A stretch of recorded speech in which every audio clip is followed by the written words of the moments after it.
L'astuce du jour est une astuce pour développer l'autonomie des enfants. Il s'agira de donner aux enfants la possibilité de mesurer le temps qu'ils doivent attribuer à chaque tâche. Par exemple, pour l'organisation du matin, ça va être brossage des dents, ça va être le petit déjeuner, etc., etc., afin de partir à l'heure, par exemple.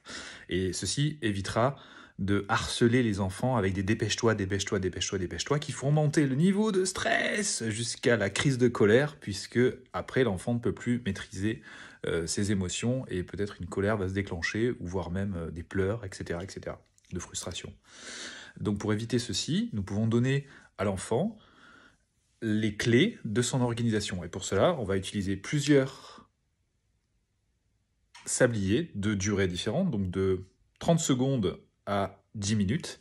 Et l'enfant, donc, en fonction de ce qui aura été défini préalablement du temps attribué à chaque tâche, qui pourra donc évoluer en plus, par exemple une tâche qu'on aura estimée à 3 minutes, va peut-être se transformer en 2 minutes au fil de l'entraînement de l'enfant et en fonction de la rapidité avec laquelle il va pouvoir la mener.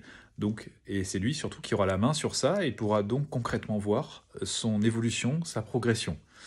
Voilà, donc le sablier, c'est vraiment un outil intéressant qui est non connecté, donc c'est parfait, il n'y a pas d'écran, il n'y a pas de batterie, et l'enfant peut les utiliser comme bon lui semble.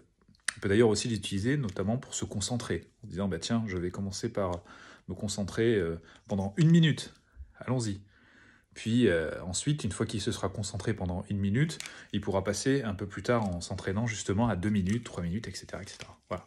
Donc le sablier, c'est vraiment un outil que j'adore et je vous conseille véritablement de vous doter de ces sabliers de durée différente. Voilà, je vous dis à bientôt pour une nouvelle astuce.